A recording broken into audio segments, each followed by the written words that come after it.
Fala galera do Me Salva! Iniciamos aqui a resolução de uma questão do Enem de 2019, uma questão média, podemos dizer assim, porque ela exige interpretação do texto que está sendo falado, muito mais, inclusive, que do próprio conhecimento sobre o conteúdo de Idade Média, mais específico aqui que a gente está falando de renascimento comercial e urbano na Idade Média, certo? Então vamos lá, vamos dar uma olhada na questãozinha. Primeiro vamos visualizar aqui o aspecto do textinho, né? Vamos visualizar o nosso textinho. A cidade medieval, ó, então está falando do ambiente urbano medieval, é antes de mais nada uma sociedade de abundância concentrada num pequeno espaço em meio a vastas regiões pouco povoadas. Em seguida, é um lugar de produção e de trocas, onde se articula um artesanato, comércio sustentado por uma economia monetária. É também, isso aqui já deixa evidente o aspecto, ó, sustentado por uma economia monetária. É também o centro de um sistema de valores particular, do qual emerge a prática laboriosa e criativa do trabalho, o gosto pelo negócio e pelo dinheiro, a inclinação para o luxo e o senso da beleza. É um sistema de organização de um espaço fechado com muralhas, onde se penetra por portas e se caminha por ruas e praças, e que é guarnecida por torres, certo, gurizada? Então, dentro desse contexto, eu acho interessante a gente só visualizar algumas questões aqui, tá? Dentro desse renascimento comercial e urbano, que também já caíram outras questões, renascimento comercial e urbano, certo? Vai estar vinculado principalmente a essa figura das muralhas, tá, gente? As muralhas que anteriormente estavam dentro de um aspecto de defesa, Baixa Idade Média, tá? Desculpa, Alta Idade Média, Alta Idade Média, que vai até ali o século X,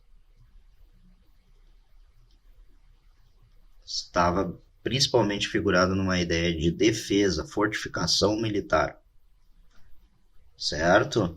E durante a Baixa Idade Média, que é o período ao qual a gente está se referindo na questão, vai estar vinculado ao aspecto de fiscalização, principalmente. Impostos, cobranças de entrada e saída da cidade, certo? Um aspecto fiscal vira a localidade que é a muralha. E aqui a gente já mata a nossa questãozinha com permanência dos elementos arquitetônicos de proteção, que obviamente a gente está se referindo à nossa muralha, galera, muralha, certo? Esses elementos arquitetônicos é nada mais nada menos que a muralha, que se mantém desde o período da alta Idade Média. Na Baixa Idade Média continua, mas com outro sentido. Beleza? Uma questão de nível médio, tem que existir uma certa interpretação da questão, mas ela é bem tranquila da gente fazer. Vamos dar uma olhada só nas outras alternativas para ver se a gente não deixou nada de dúvida. Emancipação do poder hegemônico da realeza. Não, gente, em nenhum momento a gente está falando isso. Inclusive, o poder da realeza aumenta durante esse período, porque progressivamente, a partir do crescimento desse renascimento das cidades, a gente tem uma centralização do poder na figura do monarca, no que a gente vai chamar, né, durante o período da Idade Moderna, de absolutismo.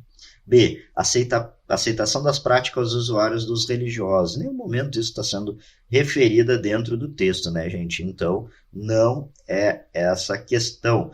Independência da produção alimentar dos campos. Não, pelo contrário. A independência alimentar dos campos continua sendo, porque dentro, a produção dos alimentos continua sendo feita no campo. Inclusive, ele se diz que grande parte da população ainda vive espalhada pelos campos. O que acontece é que dentro dessas cidades inicia o processo de trocas entre produtos, entre dinheiro e entre outras formas de comércio. Então, não é isso, certo? Superação do ordenamento corporativo dos ofícios. Pelo contrário, é dentro desse ambiente urbano que se desenvolve e não supera essas corporações de ofícios, também chamadas e conhecidas como guildas, se vocês quiserem também colocar. Beleza, galera? Que eram corporações, eram localidades onde se aprendia algum ofício, como, por exemplo, artesanato, marcearia, mercenaria, ferreiro, outros tipos de ofícios, e se desenvolvia, se passava de um mestre a um aprendiz nessas localidades. Beleza? Gostaram da resolução? Então avalie esse exercício na nossa plataforma. Bons estudos para vocês e até o próximo exercício. Valeu, galera! Fala, galera do Me Salva! Iniciamos aqui a resolução de mais uma questãozinha do Enem de 2010, gente. Uma questão média, porque a gente tem que ficar bastante atento ao que está falando dentro do texto e também tem um certo domínio de interpretação das alternativas que a gente está comentando, beleza? Uma questão de processo abolicionista, ou seja, de Segundo Império, beleza? Vamos dar uma olhada aqui, então. Negro, filho de escrava e fidalgo português. O baiano Luiz Gama fez da lei e das letras, aqui um elemento importante, suas armas na luta pela liberdade. Luta pela liberdade. Opa! Luta pela liberdade. Foi vendido ilegalmente como escravo pelo seu pai para cobrir dívidas de jogo. Sabendo ler e escrever, então era alguém letrado, aos 18 anos de idade conseguiu provar de que havia nascido livre, certo? Autodidata, advogado sem diploma, fez do direito o seu ofício e transformou-se em pouco tempo um proeminente advogado da causa abolicionista, gente. Deixa eu botar aqui direitinho. Advogado da causa abolicionista. Então, alguns elementos que a gente tem que observar aqui. Primeiro, sabia ler e escrever. Então, ele está vinculado ao que a gente pode dizer uma elite intelectual negra, uma elite letrada.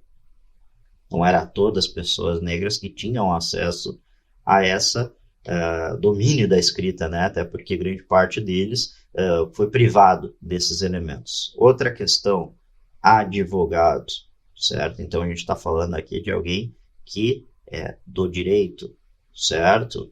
A gente pode ver, e para mim essa pequena frase aqui mata a questão, lei e das letras. Então, elite letrada e direito. Esse é o grande Luiz Gama, grande expoente do processo abolicionista no Brasil, certo? E aí fica bem tranquilo da gente responder. Letra B, extrema dificuldade de projeção dos intelectuais negros nesse contexto e a utilização do direito como canal de luta pela liberdade, certo? Por que não são as outras questões? Impossibilidade de ascensão social. Não, gente, era possível a ascensão social se tu fosse liberto. Porém, obviamente, vários elementos como racismo e uma sociedade escravocrata estão vinculados a esse processo, mas havia possibilidade de ascensão social, certo? A C vai falar a mesma questão, mecanismo de ascensão social de uma sociedade assentada na escravidão, mesmo processo, é questão errada. Possibilidade de ascensão social também vinculado com esse aspecto de ascensão social. E outro elemento, apoio das elites dominantes. Pelo contrário, gente, as elites dominantes buscavam manter sempre essas pessoas escravizadas, porque dela usufruíam o trabalho e a exploração da mão de obra. E troca de favores entre um representante negro e a elite agrária. Não, gente, certo? Não é troca de favores. A gente próprio viu pela história do Luiz Gama, que ele inclusive faz por si só, ele é autodidata, certo? Obviamente, é um ponto fora da curva dentro desse sistema horrível que foi o processo escravocrata no Brasil, mas é uma figura importante, extremamente relevante dentro do processo abolicionista, beleza? Gostaram da resolução dessa questão? Então avalie esse exercício na plataforma. Bons estudos para vocês e até o próximo exercício. Valeu! Fala, meu povo do Me Salva! Iniciamos aqui uma questão do Enem de 2015, uma questão de nível médio que vai retratar principalmente aspectos da chamada República Velha, ou Primeira República, ou República do Café com Leite, também como vocês quiserem falar, nós vamos estar tratando do mesmo período. Essa questão, necessariamente, a gente tem que dar uma lida no nosso enunciado. Nosso enunciado não, nosso textinho, na realidade, tá? Ela vai estar falando da representação, principalmente, dessa categoria dos bandeirantes. Mas vamos dar uma lida para ela nos dar, elucidar, facilitar esse processo da gente identificar, que depois não vai ficar tão difícil. Dá uma olhada comigo. iniciou-se em 1903, portanto, o que a gente já está trabalhando como República Velha, a introdução de obras de arte com representações de bandeirantes, representações de bandeirantes no acervo no Museu Paulista, certo? Mediante a aquisição de uma tela que homenageia sertanista que comandara a destruição de Quilombo do Palmares. Essa aquisição viabilizava por verba estadual, foi simultânea a viabilizar por verba estadual, então é por questão política, o próprio Estado promoveu essas obras, foi simultânea à emergência de uma interpretação histórica que apontava fenômenos do sertanismo paulista, ou seja, do bandeirantismo, como o elo decisivo entre a trajetória territorial do Brasil e de São Paulo. Então, eles buscam fazer esse elo entre o Brasil. Para o Brasil dar certo, foi necessário as figuras dos bandeiristas de São Paulo. Concepção essa que consolidaria entre os historiadores ligados ao IHGB ao longo das três primeiras décadas do século XX. A prática governamental descrita no texto, como a escolha dos temas das obras, tinha como propósito a construção de uma memória que afirmava a centralidade de um Estado na política do país. Isso mesmo, gente. Eu vou explicar para vocês o porquê, certo? Essa é a necessidade. A gente até pode dar uma olhada nas outras questões que são bem absurdas, tá? De certa forma, as outras alternativas. Vamos colocar aqui. Resgatava a importância da resistência escrava na história brasileira. Não, pelo contrário, eles falaram da derrota do Quilombo de Palmares. Se evidenciava a importância da produção artística no contexto regional. Também não, gurizada, em nenhum momento a gente está trabalhando sobre o porquê eles estão trabalhando essas obras em um contexto regional, mas sim por explorar os seus elementos nacionalistas dessas figuras que evidenciam uma superioridade de São Paulo e a obrigatoriedade do Brasil crescer em conjunto com o movimento do bandeirantismo. Então, na realidade, isso está relevando a memória dos bandeirantes, não necessariamente dessa saga de São Paulo, certo? Beleza? Aqui, então, não está. Destacava a presença indígena no desbravamento do território colonial. Também não, gente. Apesar de grande parte desses bandeirantes terem sangue mestiço, muitos deles eram filhos de indígenas, mulheres indígenas com colonos portugueses, certo? Os que eles eram chamados de mamelucos em alguns momentos, ou sertanistas ou paulistas. Eram mestiços, inclusive o que facilitou o processo deles de ingresso na mata é que muitos sabiam as línguas indígenas, ou a língua geral também, como alguns conhecem, beleza? Mas vamos falar rapidamente aqui dos bandeirantes, só para desvincular o mito, certo? Os bandeirantes, o principal objetivo deles, então, gurizada, para vocês nunca errarem, tá? Era a capturar indígenas, que mesmo sendo proibido, era o principal objetivo deles. Não eram para descobrir ouro. Isso foi como consequência, mas o principal objetivo era a captura de populações indígenas, beleza? Isso vocês têm que ficar muito atento, porque por muito tempo, dentro da nossa historiografia, foi defendido, principalmente pela historiografia paulista, lembrando que na República Velha, a gente tem o predomínio dos barões de café, que estão ligados, sobretudo, à elite paulista. Quem comanda o país são os paulistas. Então, essa necessidade de um resgate de uma memória coletiva, onde São Paulo esteja participando centralmente nesse processo de avanço da construção do país. Então, por isso se resgata esse mito do bandeirante. Ok, galera? Beleza? Gostou da resolução da questão? Então, avalie esse exercício com a gente na plataforma. Bons estudos para vocês e até o próximo exercício. Valeuzão! Fala, meu povo do Me Salva! Iniciamos a resolução de mais uma questão do Enem de 2017, do que a gente chama de período entre guerras ali, né? Do boom econômico e a queda de 29, a queda do crash da Bolsa de 29, que a gente vai trabalhar aí o elemento chave dessa questão, que é o aspecto, o parâmetro do New Deal, está aqui vai nos ajudar a matar a gente a questão de prima, tá, gurizada? Uma questão bem simples, se tu tem o domínio do que é o New Deal. Eu vou colocar aqui mais em evidência o que é esse New Deal aqui para a gente observar, certo? New Deal, o novo trato, o novo acordo, foi uma política econômica em resposta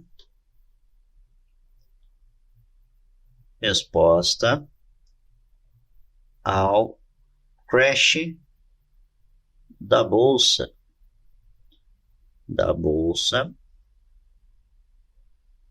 de 29 nos Estados Unidos, tá? Aquela superfaturamento, tudo aquilo que leva uma geração inteira de pessoas ao desemprego com a queda da bolsa de Nova York, beleza? E isso vai ser baseado nas políticas de John Keynes, que é um economista britânico, Keynes, certo? Keynes, John Keynes. Gente, o keynesianismo é colocado principalmente pelo presidente Roosevelt, certo? Presidente Roosevelt. E, gente, o maior elemento que a gente tem do New Deal tá aqui, ó.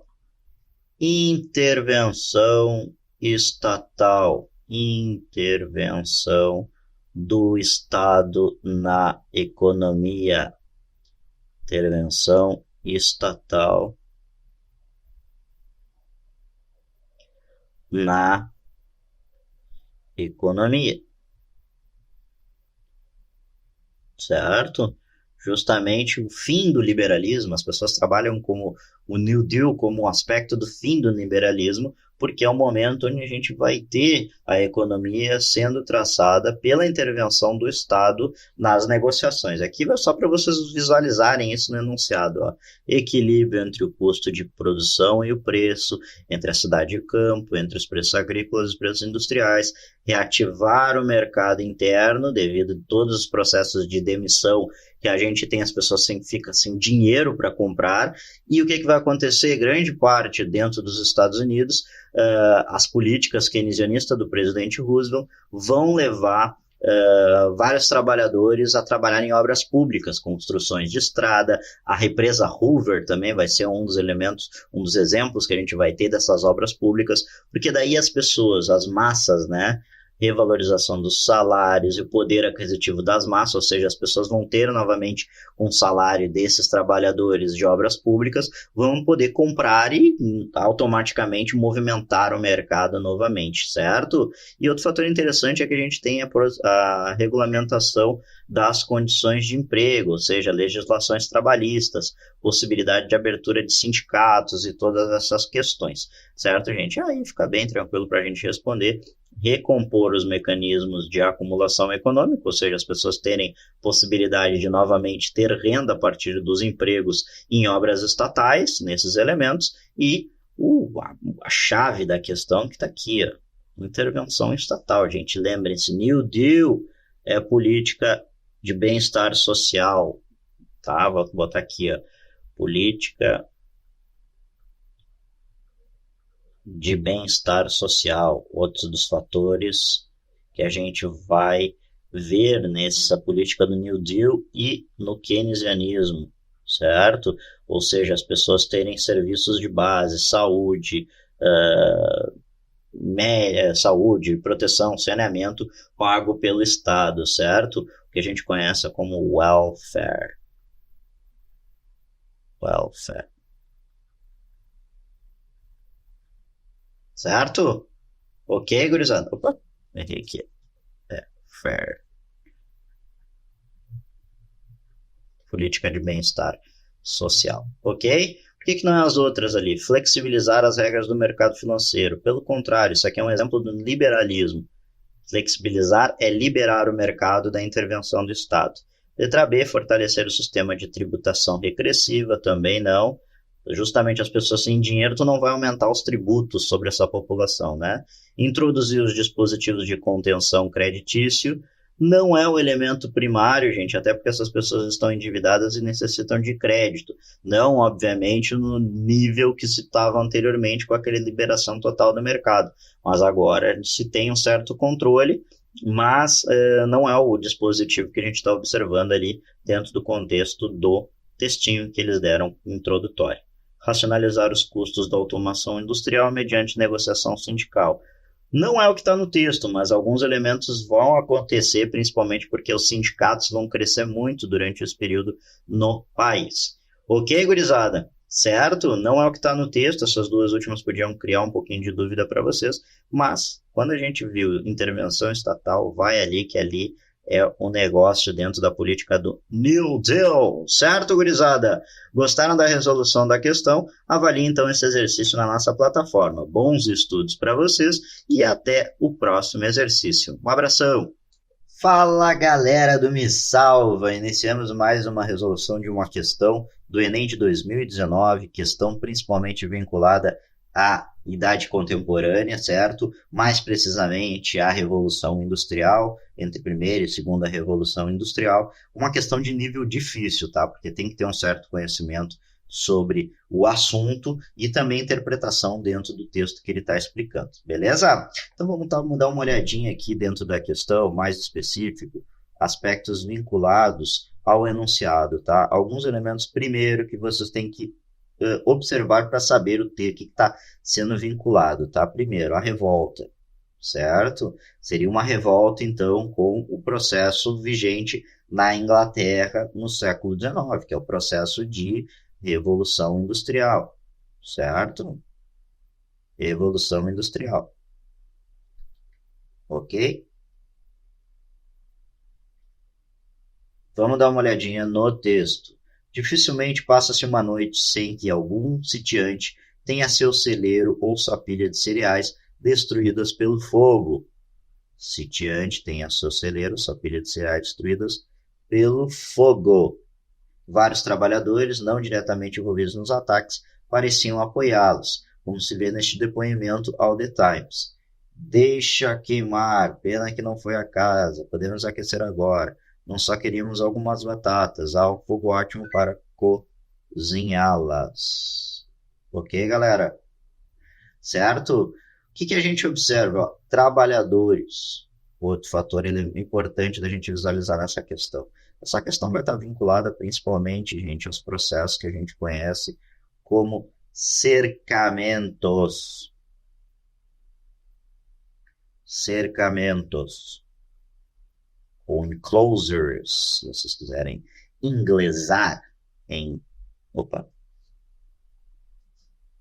Enclosures. Espero que eu tenha escrito correto, mas acho que é isso. Certo? Enclosures. O que são cercamentos e enclosures, gente? Vai ser um movimento iniciado a partir da segunda metade do século. A partir do século 17, certo? E que vai ter seu auge durante o período da Revolução Industrial. Ele é fator determinante da Revolução Industrial. O que se realiza nesses cercamentos? A expropriação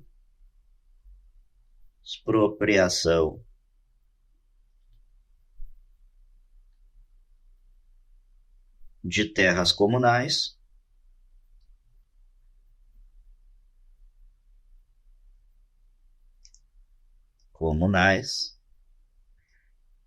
pela burguesia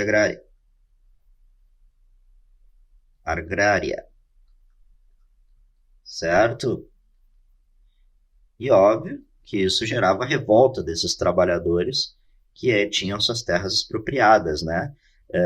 E um dos fatores que a gente vai observar disso é o grande êxodo rural.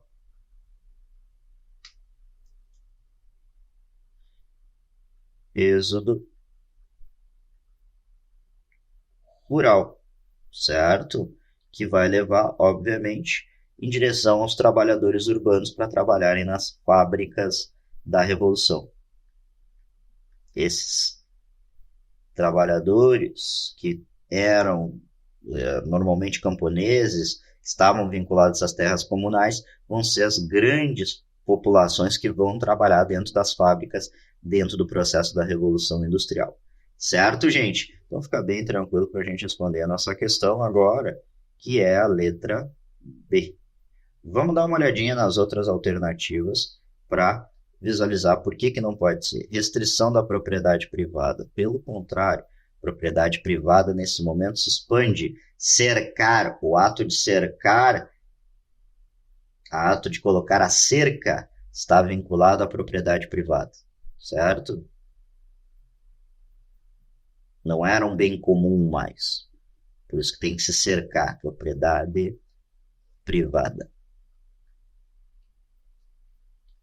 Que é um ato da burguesia, né? Principalmente da propriedade privada sendo os fatores principais. Estatização fundiária, não, gente. Isso aqui era individual, se é propriedade é individual, não é o Estado. Certo? Então está errado.